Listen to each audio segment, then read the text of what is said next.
I'm pleased to welcome you to this IIEA webinar. My name is Michael Collins, and I am the Director General of the IIEA, the Institute of International and European Affairs here in Dublin. We're delighted to be joined today by Maroš Šefčovič, the Vice President of the European Commission for Interinstitutional Relations and Foresight, and most importantly for today's purposes, co-chair of the EU-UK Joint Committee and Partnership Council. Very pleased to welcome the Commissioner back to Dublin. He was here previously in 2012, this time virtually, of course, and of course an awful lot has changed in the meantime. I think it's fair to say that we could hardly have a more relevant speaker at this time at the Institute. We are again at a critical juncture on issues surrounding the Northern Ireland Protocol, issues of enormous importance to relations on and between these islands and between the UK and its European neighbours. Vice President represents the interests of the European Union and of course Ireland in navigating a way forward and in finding solutions to some very sensitive and tricky issues. Vice President Šefčovič will speak to us for about 20 minutes and then we will go to the Q&A session with you, our audience. You'll be able to join the discussion in the usual way using the Q&A function on Zoom, which I think is now familiar to everybody. Please feel free to send your questions in throughout the session as they occur to you, and we will come to them once the Vice President has finished his presentation. A reminder that today's presentation and the Q&A are both on the record, and please do feel free to join the discussion on Twitter using the handle @IIEA. By way of further background, prior to taking on his current responsibilities, from 2010 to 2019, Vice President Šefčovič was Vice President of the European Commission responsible for interinstitutional relations and administration, and subsequently the Energy Union. Prior to this, he served as Commissioner for Education, Training, Culture and Youth. He previously served as a member of the Slovak Diplomatic Corps in Zimbabwe and Canada, as Ambassador to Israel, and as permanent representative to the EU. Vice President Šefčovič holds a PhD in European law from Comenius University in Bratislava. Vice President, Commissioner, you're very welcome. The floor is yours. Thank you. Thank you very much once again for your kind invitation. Ladies and gentlemen, Akorja.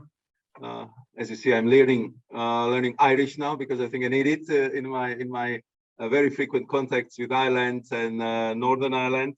And I really would like to thank you, dear Michael and dear Andrew, for your kind invitation, also for reminding us how the time is indeed flying. I thought that it was yesterday, and it just reminded me that it was really a couple of years ago when I visited at that time, of course, physically, your prestigious institute. Because I know that the Institute of International and European Affairs plays extremely important role in debating European democracy, and therefore I very much appreciate your invitation, and indeed it's a pleasure to be talking to you and to your audience this morning. If you allow me, ladies and gentlemen, I would like to start with one thing that sometimes gets lost in the debate around Brexit, and this is the depth of support for the European Union in Ireland, which is indeed very, very impressive. A recent Red Sea opinion poll found that over 80% of Irish adults believe Ireland should remain a member of the European Union. And I think that this is no surprise to me because I visited your beautiful country many times. And I'm also coming from a small member state myself, and I know the enormous advantages the EU membership can bring. Not at least it's like being in the family, because when a family member is in trouble, the whole clan is there to help. And that is why the EU has shown such a strong solidarity with Ireland over past few years as it has faced up to the reality of Brexit. This support has come in many ways, not least financially, as Ireland is by far the most affected member state in the EU. As you know, just one example, the Council recently approved the 5 billion euros of Brexit adjustment reserve. And this will support the regions, the sectors, the communities hit hardest by Brexit, and Ireland will benefit the most from this fund, receiving over 1 billion euros. But as we all know, it's not all about the money. Ever since the outcome of the Brexit referendum back in 2016, it has been clear to us that protecting peace and stability on the island of Ireland must be our #1 priority. And that is exactly what it has become. As you know, the EU has an unbreakable commitment to the people of Northern Ireland and across the island of Ireland. We have spared no effort to ensure that the peace, stability, and prosperity they have enjoyed over the last 20 years is preserved. After all, the EU is a peace project itself. That is why we are continuing to support the Peace Plus program together with the UK and the Irish governments, which amounts to around 1 billion euros as well. But that's not all. We're also working hard to overcome of the difficulties that the people and businesses in Northern Ireland are experiencing regarding the implementation of the protocol. Before I turn into details, let me highlight the underlying points which we sometimes lose the sight of as well. The European Union's overall objective is to establish positive and stable relationship with the United Kingdom. Despite the recent difficulties, we remain partners with shared values, faced with the same global challenges such as climate emergency. Our relationship is now based on 2 agreements, the Withdrawal Agreement and the Trade and Cooperation Agreement. The UK government negotiated, agreed, and signed both these agreements, including the protocol on Ireland and Northern Ireland, the subject of today's discussion. And as you know very well, the UK Parliament ratified all these agreements just not that many months ago. Having exercised its sovereign right to enter into such international agreements, the UK government now carries the responsibility of respecting them. This is all the more important given how difficult it was to reach agreement. It took countless hours of intense line-by-line negotiations, but eventually we achieved what at times seemed impossible, ensuring the UK's orderly withdrawal from the EU and establishing the foundations of the new ambitious relationship between 2 strong partners. Without any shadow of a doubt, reaching consensus on Northern Ireland was the most challenging part of those negotiations. Together, though, we did find a solution, the protocol on Ireland and Northern Ireland. As you know well, it serves the number of purposes. It protects the Good Friday Belfast Agreement in all its parts, respects the constitutional order of the United Kingdom, avoids the hard border on the island of Ireland, and preserves the integrity of the EU single market while ensuring that the UK as a whole leaves both the single market and the EU's custom union, a key demand of Prime Minister Boris Johnson. This solution was shaped, agreed, and approved together by both sides.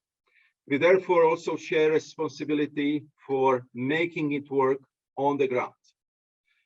On the UK side, it agreed that the EU rules on ground, the EU rules on goods would remain applicable to Northern Ireland. And in doing so, it accepted that that this would mean checks on goods moving between Great Britain and Northern Ireland, acknowledging a role for the EU institutions.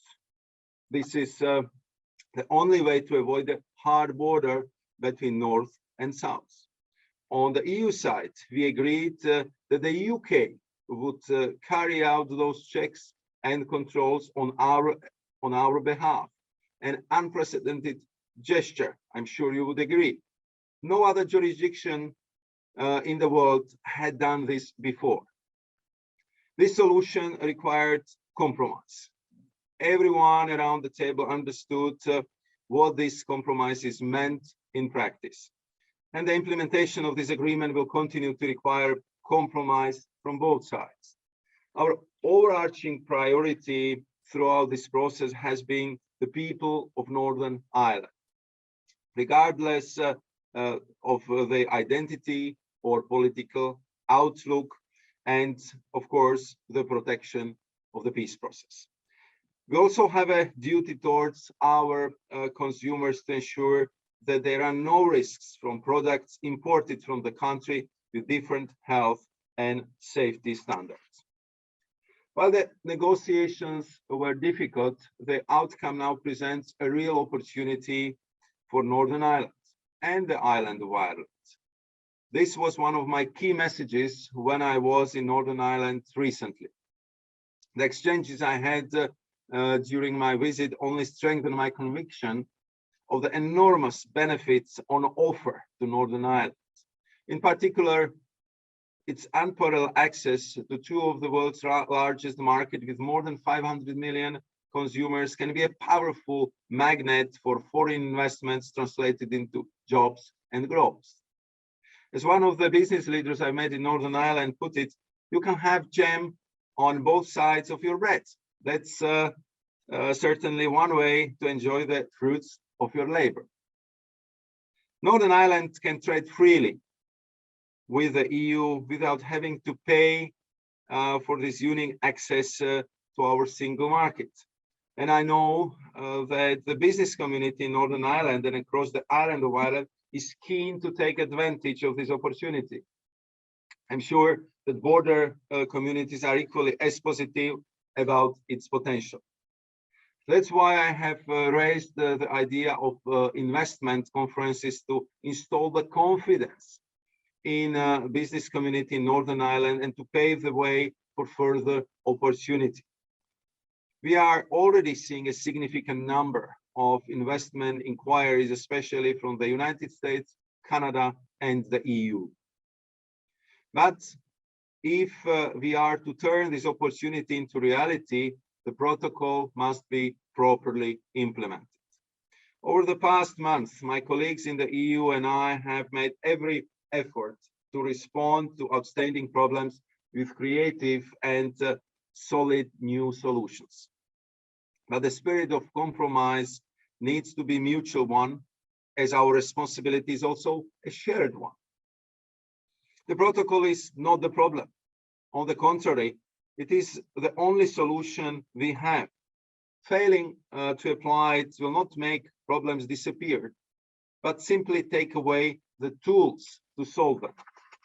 Simply opposing the protocol without providing real solutions won't make the problems go away either. Rather, we are seeking solutions that work for all, including those opposed to the protocol. The EU has already tabled and adopted several practical solutions to overcome the difficulties felt on the ground. Most recently, on the 30th of June, the Commission put forward a package of measures, including our commitment to change our own rules to ensure the long-term supply of medicine from Great Britain to Northern Ireland.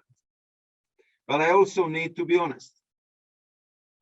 While we will continue looking for solutions to minimize the effects of Brexit on everyday lives, we will never be able to remove them entirely. Such are the consequences of Brexit and the choices made by the UK government. The key question now, of course, is where we go from here. As you know, the UK published a common paper on the 21st of July, and we have been engaging intensively with our UK partners ever since.